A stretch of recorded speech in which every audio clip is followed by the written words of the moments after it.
Bueno, buenas noches. Gracias por venir a este acto y a este interesante acto, donde de hecho yo debo decir que yo he roto una promesa que me había hecho a mí misma. Y es que no me gusta hablar de mi país fuera de Venezuela, básicamente porque es una experiencia muy dolorosa. Cada uno de nosotros hemos estado marcados por esta experiencia dura que significa el exilio, pero cuando me lo pidieron dos personas que yo respeto mucho, el doctor Guillermo Lustó y por supuesto mi amigo Carlos Sánchez Berzaín, pues, y vi el libro del cual me estaban invitando como comentarista, pues decidí hacer una importante excepción. Primero porque creo que Nicolás Márquez hace un trabajo que a mí me sorprendió gratamente, debo decir, porque hace una disección muy importante para comprender la historia política reciente de Venezuela, para comprender la personalidad, muy subestimada por cierto, pero sin duda histórica, que ha marcado un antes y un después en la historia política venezolana, y por supuesto para comprender el papel de Chávez y del proceso de lo que podríamos llamar el castrocomunismo en América Latina. A mí me pareció muy interesante que Nicolás primero se adentrara en lo que yo podría considerar entender cómo ese enigma que significa Chávez, un hombre que prácticamente no había logrado nada salvo ser un golpista, convirtió un acto que podría considerarse en aquel momento un fracaso en un gran triunfo político. Creo que Nicolás lo apunta de manera muy adecuada. Realmente Chávez no había hecho nada importante, pero se convierte en un mito en una democracia que estaba en crisis y que lamentablemente los factores políticos de aquel momento histórico, como por cierto lo reseña más recientemente el libro La rebelión de los náufragos, no se dispusieron a realmente hacer las reformas necesarias para aquel sistema político, sino que de hecho complotaron y conspiraron para la caída de la democracia. Chávez, de hecho, como también lo apunta Nicolás, y apuntando precisamente al que fue en aquel momento el jefe de campaña, Alberto Mieles Rojas, de Chávez. Chávez gana por los errores, más que por las, digamos, las cosas positivas que hizo él como campaña política, pues porque fue una campaña bastante improvisada, fue una campaña que si bien tuvo una fuerza en el mensaje en una sociedad que estaba tratando de elegir a un Mesías que lo salvara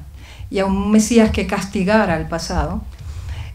también se vio en aquel momento la enorme crisis que estaba viviendo la democracia venezolana, el vacío que había desde el punto de vista institucional, donde de hecho las instituciones, en aquel momento los partidos políticos cometen lo que podríamos llamar el autosuicidio, aunque suene un poco extraño, ¿no? Realmente deciden suicidarse políticamente. Yo creo que Nicolás nos ayuda con su libro a entender cómo una sociedad en aquel momento decide suicidarse políticamente. Cómo, porque debo decir que si nosotros recordamos el proceso histórico venezolano de aquel momento, la mayoría de los actores políticos que estaban compitiendo, entre ellos una reina de belleza que sí quisiera decirle, perdón, ese fue el volumen, quisiera decirle a Nicolás que el año anterior a que Chávez irrumpiera en el escenario político nacional era de hecho la figura más popular, pero que implica que un partido político en aquel momento decidiera apoyar a una reina de belleza. El problema es que Venezuela estaba atrapada en el discurso de la antipolítica. Un discurso sumamente peligroso, sumamente desinstitucionalizante, que abrió paso, porque sin duda lo que podríamos explicar del proceso venezolano, podríamos entender, es que la clase política venezolana, repito, decidió suicidarse, pero también las élites, que habían sido copartícipes del proceso, digamos, de destrucción de la democracia, ayudaron también a llevar a Chávez al poder. De manera que me parece muy bien que él apunte que efectivamente los errores y también los vacíos y la crisis institucional que vivía de alguna manera la democracia venezolana permite que esta figura lleve al poder. Pero también nos encontramos con una figura que es un animal político por excelencia. Un individuo que en algún momento Teodoro lo definió como Selig, aquel personaje de Willy Allen, que también, por cierto, menciona Nicolás en su libro, cuando se lo reseña a Teodoro Pekov, donde él se adapta a su discurso de acuerdo al momento y a las personas que tenga en ese momento delante de él. Pero también Chávez conforma, en el proceso, va conformando una ideología que al principio es muy intuitiva. Eso también, repito, me parece algo importante que apunta Nicolás, porque Chávez confiesa ser una suerte de marxista de oído. Él nunca había leído a Marx. había tenido un tanto elementos educativos alrededor de él, figuras que habían sido emblemáticas, encuentros como el con Douglas Bravo y una serie de figuras que le habían marcado. Su hermano evidentemente fue una figura mucho más descollante, porque él pertenecía a un partido no legal, pero un partido político de izquierda radical que de alguna manera contribuyó, pero Chávez quería ser beisbolista y termina siendo presidente. Chávez va conformando un pensamiento que es una mezcla del líder caudillista tradicional con un marxismo intuitivo, con elementos fascistoides también en su discurso político y en su práctica, y por supuesto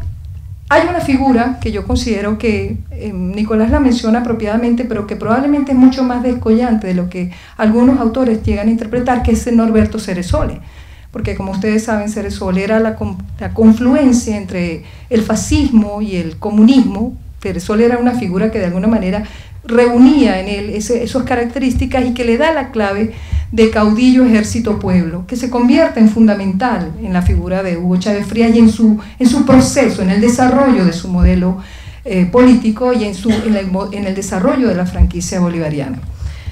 Otro punto que yo quisiera también apuntar, que me parece un logro importante en el libro de Nicolás, es el hecho de que él habla de cómo Chávez, de hecho, ha convertido la política venezolana, ha ocupado la política venezolana de tal manera que ha convertido la política venezolana en el ejercicio de un reality show. En verdad, Chávez gobierna desde la televisión, arma guerras,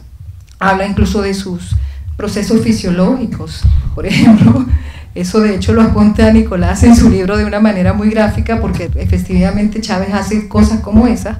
Chávez rompe relaciones diplomáticas, Chávez moviliza, por ejemplo, tropas a la frontera, todo lo hace a través de la televisión. Entonces, hablar de una figura como esa que ocupa de manera abusiva el espacio audiovisual e invade la vida de los venezolanos, se constituye en una figura sin duda que termina enfermando la política de un país. Por eso a mí me parece realmente muy importante que la oposición venezolana, en medio de ese proceso enfermante, de ese proceso destructivo que significa tener una figura que no solamente hegemoniza, sino que llegó al poder democráticamente para destruir la democracia una vez en el poder, es lo que llamó la constitución de lo que podríamos llamar los golpes desde el Estado, que es lo que realmente viene haciendo Chávez. Pues que esta figura termine siendo... Disculpe, es que se está yendo el volumen. Ah, ok. Aló. Pues que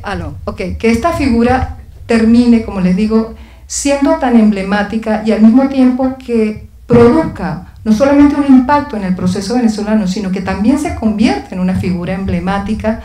para el proceso regional a través de una intervención con distintos tipos de planes de intervención electoral, planes evidentemente de generar una franquicia que exporta un modelo a la región y que termina interviniendo en la política regional de manera grosera y abusiva, pues es parte de un proceso que el propio Nicolás reconoce como parte de la subestimación en la cual ha caído la figura de Chávez. Chávez ha sido subestimado dentro de Venezuela, creo que ya más recientemente la población venezolana y sobre todo la clase política venezolana o los factores políticos han entendido que Chávez es demasiado serio, a pesar de tu estilo estridente, de su estilo abusivo, pero es demasiado serio, hay que tomárselo demasiado en serio. Pero también del proceso de intervención que Chávez ha hecho regionalmente, producto también de la subestimación en la cual evidentemente ha tenido la figura de Chávez a nivel regional. Yo creo que esa parte también hay que rescatarla. Nicolás reconoce que esa subestimación le ha dado una ventaja estratégica a Chávez, sin duda, y precisamente por eso Chávez ha logrado avanzar, porque muchos factores han simplemente considerado a Chávez como un payaso. No, Chávez sin duda tiene elementos de payaso, eso nadie lo puede negar. Es una figura que rompe los esquemas, eso nadie lo puede negar, pero también es una figura que hay que tomarse demasiado en serio, porque es un animal político por excelencia y un individuo que como tiene características sociopáticas en su personalidad, no conoce de límites y por supuesto puede llegar hasta el final, porque lo que hace son repliegues tácticos, pero sin renunciar a sus objetivos estratégicos. El otro punto que también me parece muy importante y es donde se concentra buena parte del libro tiene que ver con la presencia, digamos, de el narcoterrorismo, donde Chávez tiene alianzas con los factores que han venido destruyendo